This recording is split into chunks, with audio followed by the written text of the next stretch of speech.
murasezerewe uyu munsi ibitego bitatu nyamara mwari mwabonye uyu munsi ntabwo imikino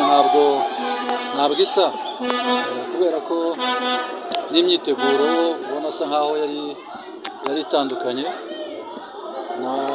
na objectif z'imikino zari zitandukanye kubera ko hariya twari dufitemo ikindi cyumweru cyo kugira ngo dukine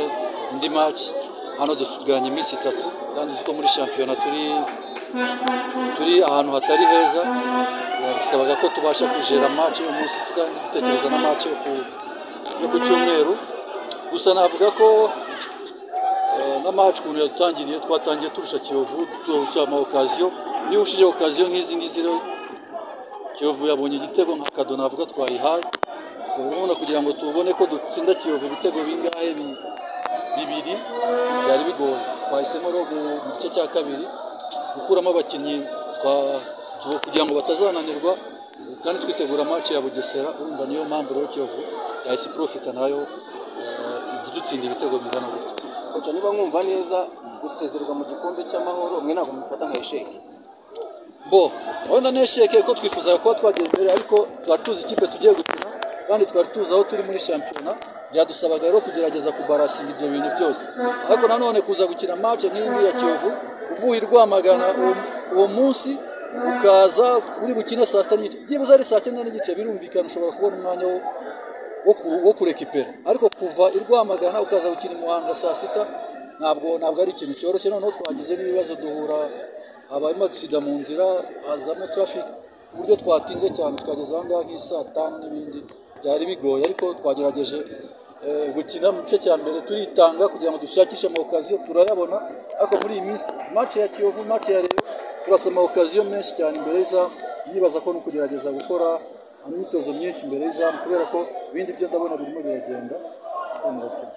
ariko coach kuri uyu mwaka ikipe ya Rwamagana maregre amikoro makeya atarababanze ariko ngira ngo mwanagize n'amahirwe mutunga abakinnyi b'abagabo bari biteguye kurwana ikipe nacyo gituma wenda musa naho muri kuva muri relegation zabo nibyo byasabye kwihangana kudasanzwe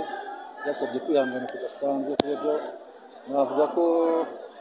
navuga ko hajemo hari na Nyagasani yadufashije kwihangana kubera ko byarenze kwihangana k'umuntu byageze aho Nyagasani aho ariho yadushyiramo imbaraga zo kwihangana ariko gake kubera ko nkurikije ukuntu abahungu bitanze nibaza ko na Nyagasani azakomeza kudufasha ikipe n'impanuka dufite match ikomeye ku cyumweru na Bugesera nituramuka tuyitsinze aho umuntu azaba afite icyizere cya 70-80% cyuko tutamanuka gusa Bugesera ni ikipe ikomeye nayo twagize ibyago twumvaga yatsinda Gasogi biranga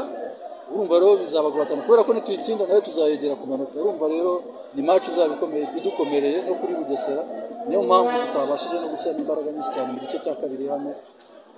naho ubundi abahungu nabo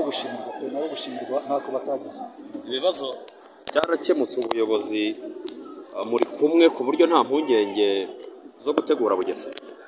ubu ibibazo ntabwo byarangiye biracyari ko ugereranyije uko bimeze ugereranyije uko byari bimeze mbere n'ubu ngubu ni ibintu bibiri bitandukanye urabona ko batwegereye barimo kugerageza gukemura ibibazo bike nibaza ko rero bazatujya inama barabizi ko iriya match natwe dufitiye akamaro kandi nabo bazi ko niturangara dushobora kongera kumanuka kandi nkurikije ibyo batubwira koko nimba ari byo umwaka utaha Rwamagana ukuntu izaba imeze iratanga icyizere pe nkurikije projet batweretse ukuntu bizaba bimeze ni byiza cyane rero batabashije kuza ngo batwegere tubashe kuva muri iriya zone mbi umva ko nta kintu twazaba dukorera mu mwaka utaha